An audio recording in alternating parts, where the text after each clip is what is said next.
Willkommen zu Frequent Traveler TV. Mein Name ist Lars Korsten und heute habe ich wieder für euch frisch gepresste Themen am Sonntag.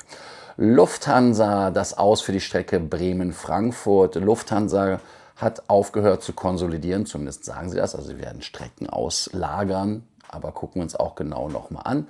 Es gibt wieder ein Angebot, wer für Miles and Bundle Meilen kaufen möchte und noch nie Meilen gekauft hat, kann einen Bonus bekommen und da einen sehr guten Preis realisieren.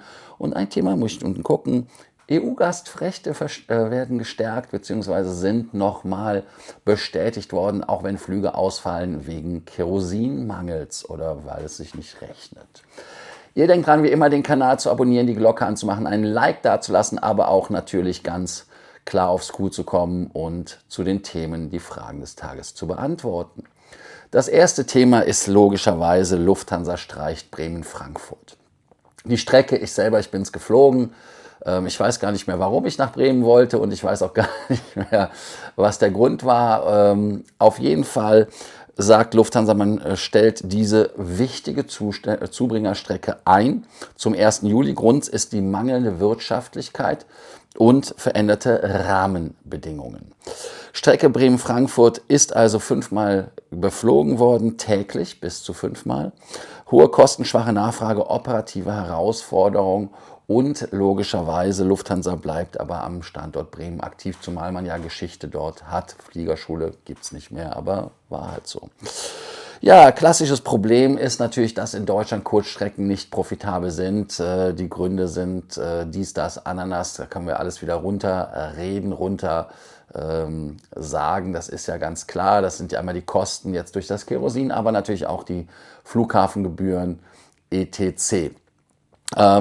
Klar ist das für uns als Vielflieger dumm, wenn es da weniger effiziente Routen gibt. Aber strategisch ist das so, dass man sich bei der Lufthansa von diesen schwachen Inlandstrecken strategisch trennt. Wenn man Geld verliert, dann sagt man, nee, das wollen wir nicht.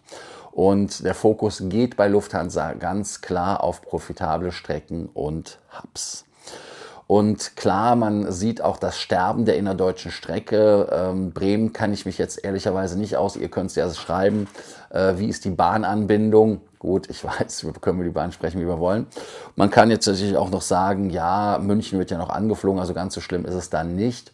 Die Leute sollen dann halt über München fliegen. Einige sagen dann, na, fliege ich ja mit Türkisch direkt über Istanbul, bin ich weg. Kann man natürlich auch nachvollziehen.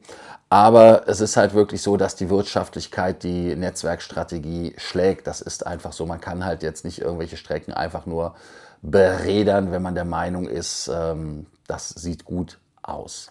Und natürlich auch ist das ein Rückzug aus der Fläche. In Österreich hat das ja auch stattgefunden, aus den Bundesländern raus gibt es gewisse Strecken nicht mehr, siehe Linz und so weiter. Also das heißt, es wird ein Trend innerhalb der Lufthansa Group sein und bleiben. Ist die Kappe gerade? Ja. Und damit haben wir dann natürlich auch ganz klar die Marschrichtung da festgesetzt. Ihr könnt die Frage des Tages beantworten. Lohnt sich überhaupt innerdeutsche Fliegerei? Oder rechnet die Lufthansa einfach nur falsch? Weil man muss ja auch rechnen, wie viele Leute aus Bremen einfach weitergeflogen sind und die Gewinne der Langstrecke eventuell, wenn es da Gewinne gibt, muss man halt dann sagen, das sind Opportunitätskosten. Ich kann es euch nicht sagen, wie die Lufthansa das berechnet. Sie werden es natürlich uns nicht sagen, dir nicht, mir nicht, aber so ist das Leben. Ja, zu dem Thema sagt Lufthansa natürlich auch jetzt weiter, nachdem die Cityline ja auch geschlossen worden ist, dass man keine weiteren Operations schließen wird. Nach dem Aus von der Cityline hat man die Struktur final optimiert. Weitere Airline-Schließungen sind aktuell nicht geplant. Die CRJ-Flotte, also die 900er, die sind raus mit der Cityline. 20.000 Flüge diesen Sommer entfallen. Lufthansa-Kernmarke ist die Strategie, dass man damit weiter Langstrecke fährt. City Airlines ist halt Langstreckenzubringer neu. Discover Airlines ist quasi die Ferienveranstaltung und Eurowings ist Point-to-Point und hat da auch billigere Kosten. Und man hat ganz bewusst 1% der schlechtesten Strecken geschlossen. Die massive Vereinfachung der Struktur heißt also weniger Komplexität, heißt auch weniger Kosten, heißt auch am Ende des Tages für die Lufthansa mehr Gewinn. Und das muss man ja ehrlicherweise dann sagen, das ist jetzt nicht so ein Thema, weil das würde jeder machen, würdet ihr wahrscheinlich auch so machen als Armchair-CEO. Und weniger Verbindung heißt auch stabilere Operation vielleicht. Also das heißt, dass die Operation dadurch halt an Stabilität gewinnt und wir damit am Ende profitieren. Ja, Outsourcing ist klar, auch zur DAT, also zu den Dänen, die übrigens mit Finnair zusammen Norra machen, das nur so am Rande, hat man dann kleinere Airlines, die halt diese Nischen bedienen und dann auch billiger produzieren können, aber dann auch die Frage der Qualität bei der Produktion und auch der Nachhaltigkeit, weil wir haben ja zum Beispiel, wenn man die estnische X-Fly sieht, die ja für SAS geflogen sind, die haben sich ja fast prostituiert, um fliegen zu können. Das hat sich für die dann nicht gelohnt. Und Strecken wie Paderborn, München, Lübeck, dann nach München und Linz nach Frankfurt, das sind Strecken, die ausgelagert werden. Lufthansa verkauft halt die Strecken, andere fliegen, hat das Risiko natürlich etwas weniger, aber die Lufthansa wird dadurch natürlich zu einer reinen Hülle, zu einer reinen Marke, außer auf der Langstrecke. Und die Frage ist natürlich, wie riskant dieses Outsourcing ist. Und der Verlust von Kontrolle versus Kostenoptimierung, wobei die Kontrolle ehrlicherweise schon gewissermaßen da ist, weil man ja sagt, das sind die Bedingungen, unter denen du produzieren musst und das ist das, was du abliefern musst. Lufthansa baut ein hybrides System, nicht nur in der Kabine, sondern auch weniger eigene Flüge, mehr Partner, bringt Flexibilität. Ja, ist das die Zukunft der Fliegerei, dass Airlines ohne eigene Kurzstrecken sind? Ist das der Preis, damit wir mobil bleiben und nicht auf der Bahn uns, ich nenne es jetzt mal, ausstrecken können? Ja? Also die Bahn ist für viele ja keine Alternative, wenn wir miteinander reden, so wie gestern zum Beispiel in Frankfurt beim Stammtisch. Die wollen gar nicht mit der Bahn anreisen, die Leute. Und selbst hier so aus, was war Dortmund, glaube ich, oder Düsseldorf, ist jemand hierher geflogen. Finde ich persönlich jetzt schwierig. Ich selber bin gestern mit dem Auto gefahren von Aachen nach Frankfurt. Aber ist halt einfach ein Thema. Ihr könnt dazu ja gerne antworten.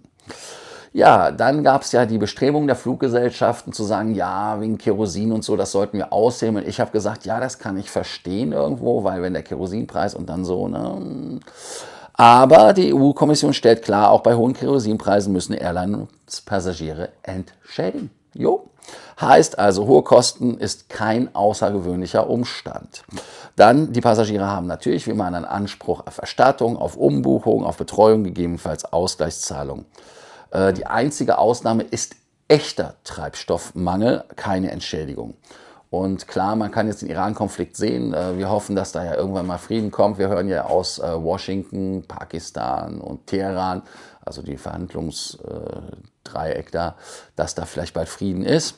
Auch beim Russen ist ja bald vielleicht Frieden. Wir haben ja Wladimir gestern gehört, dass es vielleicht bald Zeit ist zu verhandeln.